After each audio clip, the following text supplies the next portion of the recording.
Shalom Bapak Ibu dan Saudara yang dikasihi Tuhan.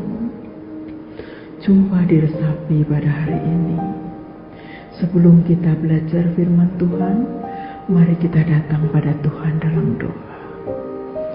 Ya Tuhan Allah Bapa kami dalam surga, di dalam nama Tuhan Yesus dan pertolongan Roh Kudus, terima kasih Tuhan atas hari baru yang Tuhan beri.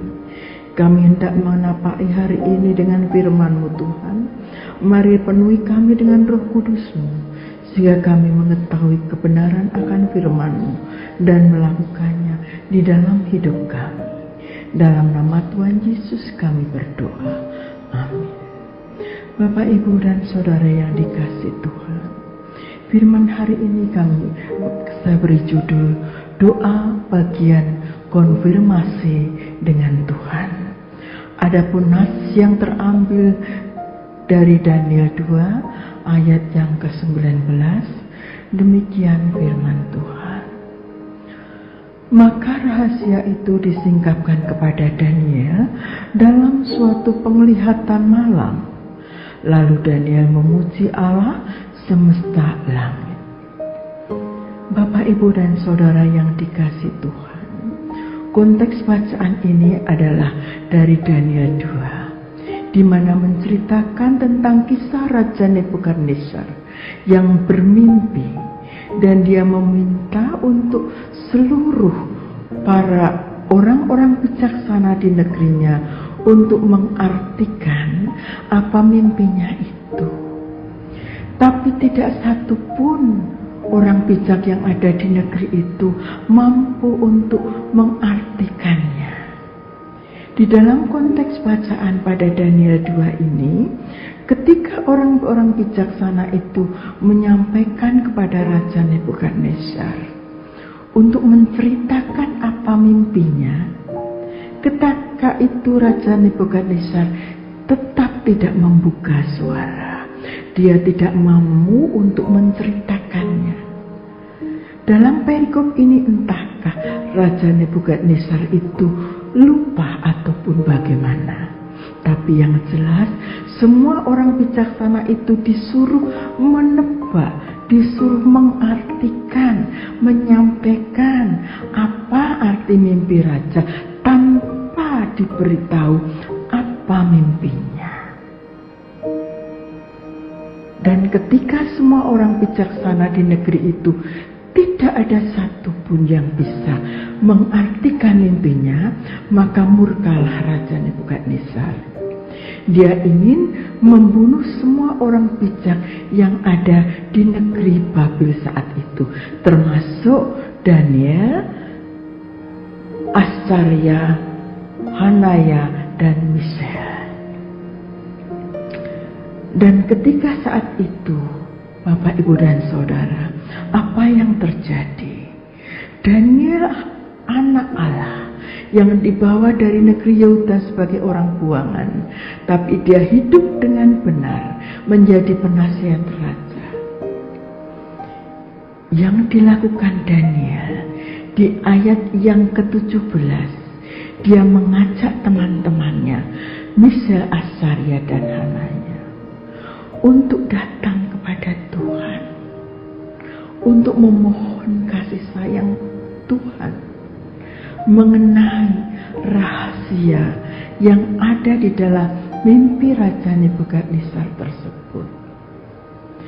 Dan di nas pada hari ini, firman Tuhan katakan, maka rahasia itu disingkapkan kepada Daniel dalam suatu penglihatan malam. Bapak, Ibu, dan Saudara yang dikasihi, ketika menghadapi kondisi yang begitu sangat tragis, di mana semua orang bijak di negerinya akan dibunuh oleh sang raja, maka Daniel mengambil langkah, yaitu datang kepada Tuhan, bergandengan tangan dalam doa bersama dengan teman-teman dekatnya, dengan tujuan dalam doanya untuk memohon kasih sayang Tuhan tentang rahasia itu. Tentunya dengan harapan pembunuhan itu tidak akan terjadi. Dan apa yang terjadi Bapak Ibu? Tuhan menyingkapkan semua rahasia atas mimpi Raja Nebukadnezar. Sehingga di akhir daripada Daniel 2 ini, Daniel menghadap kepada raja dan menyampaikan semua mimpi Raja Nebukadnezar. Kemudian mengartikan semua mimpi-mimpi Raja Nebukadnezar itu sesuai dengan penglihatan yang dia dapatkan dari Allah ketika dia berdoa. Dan yang terjadi Bapak Ibu, Raja Nebukadnezar benar-benar tersungkur di bawah kaki Daniel, menyembah, mengatakan bahwa apa yang dikatakan Daniel itu semua benar. Lalu Daniel menyampaikan kepada raja bahwa Allahku lah yang membukakan semua itu. Sehingga raja mengeluarkan surat bahwa seisi istananya haruslah menyembah Allah Daniel. Bapak Ibu yang dikasih Tuhan, apa makna dari cerita ini? Di dalam kehidupan kita, tidak jarang kita menghadapi apa yang disebut misteri. Ada banyak di dalam kehidupan orang di sekitar kita. Dalam lingkup yang terkecil mungkin, keluarga kita sendiri, anak kita, suami kita, istri kita, orang tua kita, tiba-tiba mempunyai satu sikap yang tidak seperti biasanya, yang menimbulkan tanda tanya dalam diri kita. Apa sesungguhnya yang tengah terjadi? Mungkin juga di dalam komunitas kita, di dalam pekerjaan kita, di dalam pelayanan kita, bahkan di dalam gereja kita. Rapat terjadi terus-menerus tanpa ujung, tanpa berhenti. Hanya satu pembahasan yang penuh misteri. Di mana sebetulnya kebenarannya? Apa yang sesungguhnya yang bisa dilakukan untuk memperbaiki kondisi ini? Mungkin juga terjadi pada sahabat terdekat kita, tiba-tiba menarik diri dari kita tanpa kita tahu apa sesungguhnya.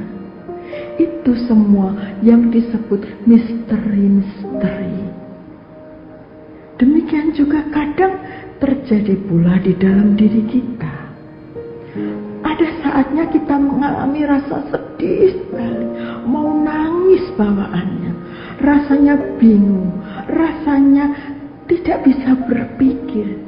Padahal kita dapati keluarga kita baik-baik aja, pekerjaan kita baik-baik saja, pelayanan kita baik-baik saja, kita dalam kondisi check up yang sehat.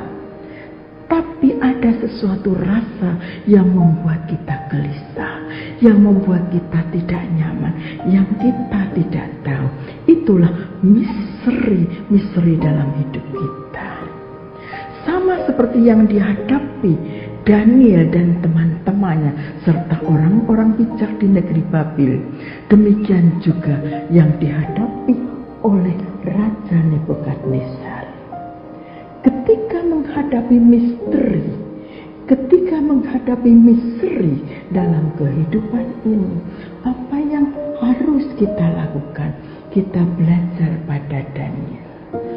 Datang kepada Tuhan, mohon kasih sayangnya untuk dibukakan semua misteri dan misteri itu. Dan kita datang tidak malu untuk bersama-sama dengan teman-teman kita terdekat. Kita tidak merasa bahwa diri kita paling bisa berdoa atau kita malu, tapi kita mau mengakui bahwa kita butuh orang lain untuk berdoa bersama-sama. Dan pada akhirnya Bapak Ibu Saudara, Di dalam Daniel 2 ayat 19 kita lihat bahwa Tuhan membukakan semua rahasia itu. Apapun hidup kita, apapun misteri dan misteri dalam hidup kita, mari Bapak, Ibu, dan Saudara, jangan kita khawatir, jangan kita sedih, jangan kita bingung. Mari kita datang kepada Tuhan. Mari kita belajar pada Daniel yang mempunyai kebiasaan untuk mempunyai waktu tersendiri, waktu khusus untuk berdoa dengan Tuhan. Di dalam doa itulah konfirmasi dengan Tuhan. Doa adalah bagian dari konfirmasi dengan Tuhan. Kenapa saya sampaikan bagian Bapak Ibu Saudara? Karena ada bagian lainnya, yaitu firman Tuhan. Doa dan firman Tuhan itu adalah konfirmasi dengan Tuhan tentang segala sesuatu yang terjadi dan kita alami. Karena itu, apapun kondisi kita, mari kita gunakan doa-doa kita untuk memohon kasih Tuhan, untuk membukakan semuanya, sehingga kita mendapatkan pencerahan untuk melakukan apa yang terbaik untuk orang-orang di sekitar kita, untuk diri kita, dan untuk damai sejahtera itu ada. Amin. Mari kita berdoa. Terima kasih ya Tuhan atas firman-Mu pada pagi hari ini. Mampukan kami untuk senantiasa konfirmasi kepada Tuhan lewat doa-doa kami, sehingga kami boleh mengetahui apa yang menjadi kehendak-Mu di dalam setiap kondisi yang kami hadapi dalam hidup kami, entah itu misteri ataupun misteri dalam kehidupan kami. Biarlah hikmat-Mu senantiasa ada lewat doa-doa